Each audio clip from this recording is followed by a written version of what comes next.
As India eyes seabed mining, are we witnessing the next gold rush? Imagine a new frontier in the energy race, one not found in arid deserts or lush forests, but thousands of meters beneath the ocean's surface. Here on the seabed of the Indian Ocean lie vast expanses of polymetallic nodules, each one packed with critical minerals like nickel, cobalt and manganese. These are not just the building blocks of smartphones and solar panels, they're the raw materials for the electrical vehicle batteries, wind turbines and green technologies that will define the next century. India, with its bold ambitions and growing energy appetite, is now eyeing this submerged treasure chest with unprecedented interest. The goal? To lead a new global mineral rush and reduce its dependence on foreign sources, especially as the world scrambles to secure its supply chains in the era of net zero commitments. At the heart of this mission is a tantalizing promise: national energy security, economic and technological prestige, all mined from the ocean floor. Through the deep ocean mission and pioneering technologies like the Matsya 6000 submersible, India is preparing to dive deeper, both literally and figuratively, than ever before. But this pursuit is not without peril. The ecological stakes are enormous, and deep-sea ecosystems that remain largely unmapped and poorly understood. According to recent reporting in the Wall Street Journal, tensions are rising globally as scientists, governments and companies clash over the environmental implications of seabed mining. Meanwhile, as highlighted by research from the Maritime India think tank, the legal groundwork remains uncertain, adding another layer of complexity. The deep ocean may hold riches untold, but it also holds risks that could redefine our relationship with the planet's final frontier. Welcome to the Global Insight.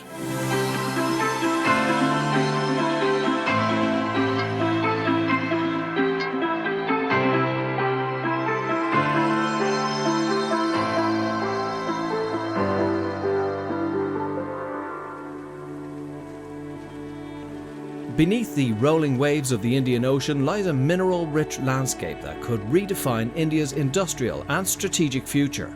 This submerged treasure trove, primarily made up of polymetallic nodules, is composed of mineral clusters, packed with nickel, cobalt, copper and manganese, elements that are now the lifeblood of modern technology. From lithium-ion batteries that power electric vehicles to advanced electronics and renewable energy infrastructure, these minerals are not just commodities, they are strategic assets. India's claim over a 75,000 square kilometre exploration zone in the central Indian Ocean basin, approved by the International Seabed Authority, places it among a select group of nations with access to this deep-sea bounty. To put that into perspective, the area is nearly 50 times the size of Delhi, underscoring the scale and ambition of this undersea endeavour. Official estimates point to the staggering volumes within the zone: around 4.7 million tonnes of nickel, 4.29 million tonnes of copper, 0.55 million tonnes of cobalt, and a massive 92.6 million tonnes of manganese. These resources represent a potential windfall for India's manufacturing and clean tech sectors. The country's deep ocean mission, backed by an investment exceeding roughly $480 million, is the spearhead of this initiative. Central to the effort is the Matsya 6000, India's first human-occupied submersible, engineered to dive 6,000 meters below sea level. According to reporting from Samachar Just Click, this submersible will play a pivotal role in exploring and collecting mineral samples, marking a significant leap towards eventual commercial extraction. With such immense potential beneath the waves, India is on the brink of a new era in resource exploration, one that dives far deeper than ever before. India's deep ocean mission is not just a scientific expedition, it's a strategic leap into one of the most challenging and promising frontiers of the 21st century. Launched under the broader Samudrayan program, this initiative is a defining part of India's ambition to become a global leader in ocean resource technology. With a budget of approximately $500 million, the mission is designed to transform India from an observer to a serious contender in the race for deep-sea mining. As reported by Vajaram and Ravi, the Matsya 6000 is more than just a vessel. It's a symbol of India's high-tech aspirations and a critical tool for transitioning from exploration to potential commercial exploitation.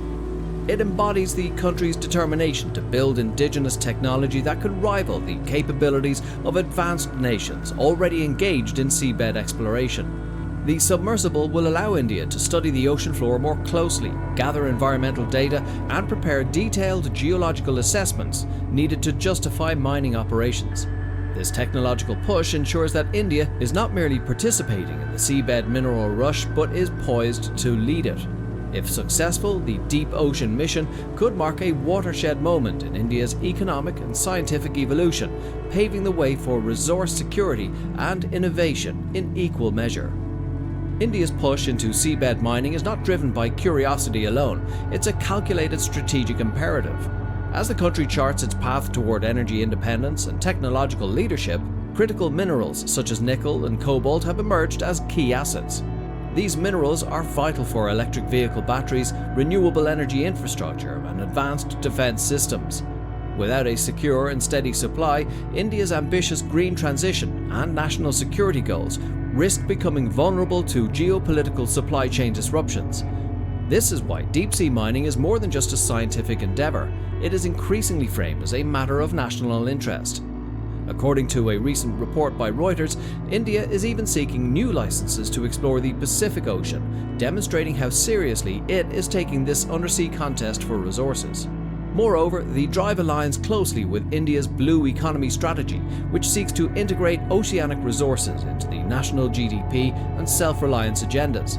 By monetizing the vast, untapped potential beneath its surrounding waters, India is looking to diversify its economic base while reducing import dependency. The country already ranks second worldwide in seabed exploration contracts granted by the International Seabed Authority, a clear indicator of its rising profile in this field. Additionally, strategic partnerships such as those with Australia are rapidly enhancing India's research and development capabilities in marine technology. As noted by the New Security Beat, these alliances are crucial for leapfrogging technological barriers and mitigating the knowledge gap that separates India from long-established deep-sea players like the United States, China, and Japan. Together, these drivers underscore why India's deep-sea ambitions are not only economically pragmatic, but also strategically urgent. Seabed mining is fast emerging as a high-stakes geopolitical contest, with countries scrambling to secure access to critical underwater resources that could shape global power dynamics. At the forefront of this race is China, which holds 5 exploration contracts from the International Seabed Authority, the most of any nation.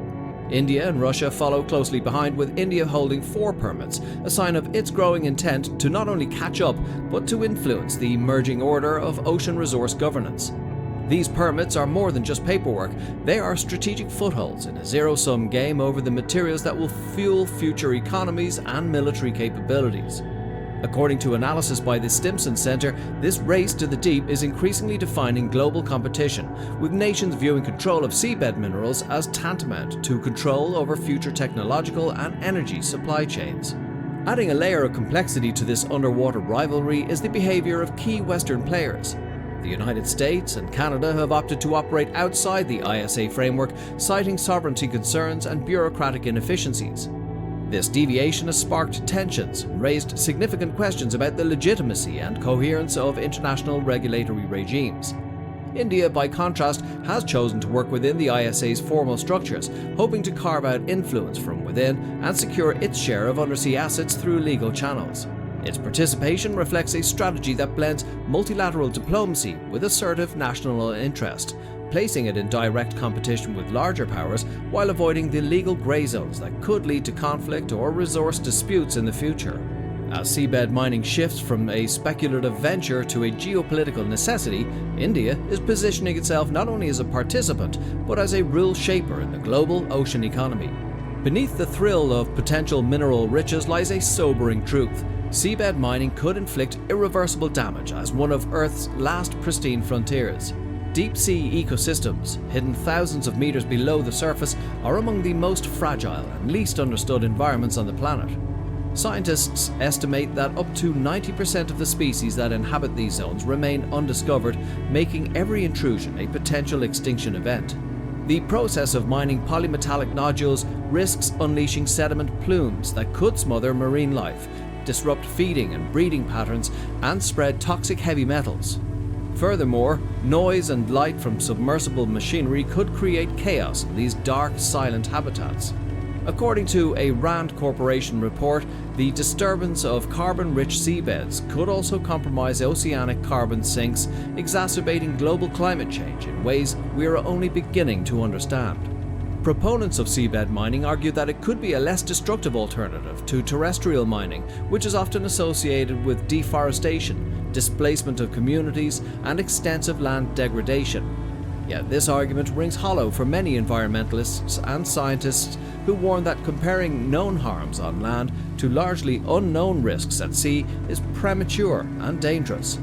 Nodules take millions of years to form, and there is currently no evidence that deep-sea ecosystems can recover from commercial-scale disruption.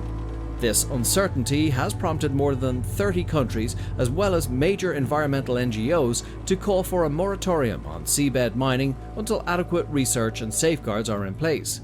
Even as India submits new plans for exploration to the International Seabed Authority, as noted by the ISA itself, the question lingers: are we risking too much for a prize we don't yet fully understand? Despite impressive strides, India's deep-sea ambitions are still shadowed by formidable technological and scientific hurdles. Developing reliable, crewed submersibles like the Matsya 6000 is an immense engineering challenge, demanding not only precision but also enormous financial investment. Even more pressing are the gaps in scientific knowledge, especially when it comes to assessing environmental impacts. Conducting accurate environmental impact assessments, or EIAs, is nearly impossible without comprehensive data on deep-sea biodiversity, ecosystem functions, and natural recovery rates, all of which remain largely uncharted. Without solving these twin challenges, technical reliability and scientific credibility, India risks undermining both the sustainability of its seabed mining and the international trust necessary for long-term cooperation and investment. The promise of seabed mining may glitter with strategic allure, but the investment climate remains decidedly cautious. Regulatory ambiguity, especially the stalled progress of the ISA's mining code, coupled with the looming threat of environmental liabilities, has made many investors hesitant to commit. Some pioneering startups have already folded under the financial strain and legal uncertainty. Despite these setbacks, the strategic significance of critical minerals has kept both governments and key players in the private sector engaged. As reported by Baird Maritime, India recently approved a $1.8 billion package to develop its critical mineral sector, underscoring how public investment is being used to de-risk private involvement and push forward a national agenda that sees these resources as essential to future economic and technological security. India's roadmap for seabed mining is set to accelerate with the upcoming Samudrayan mission in 2025-26, which will deploy the Matsya 6000 to demonstrate its deep-sea capabilities. This mission represents a critical inflection point, a chance for India to transition from exploration to operational readiness. But success will depend not just on technology, but on balance between strategic ambition and environmental responsibility. India will need sustained investment in marine science, ecosystem monitoring, and international cooperation to navigate the ethical and ecological complexities of seabed mining.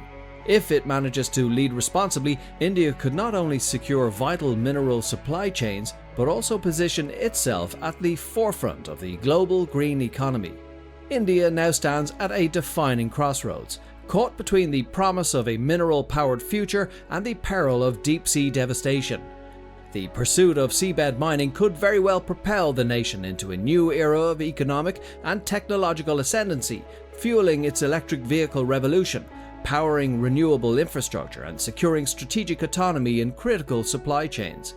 Yet beneath this vision lies a delicate question. Can India mine the ocean floor without compromising the fragile ecosystems that have thrived undisturbed for millennia?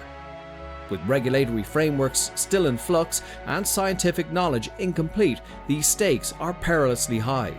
As India prepares for its Samudrayan launch and pushes forward with the Matsya 6000, the world will be watching, wondering whether this bold move will mark the birth of a responsible deep-sea power or the beginning of irreversible ecological harm in Earth's final frontier.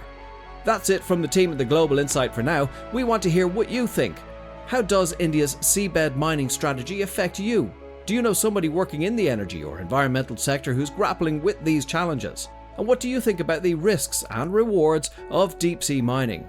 And as always, please don't forget to like and subscribe to our channel here at the Global Insight. And until next time, stay tuned.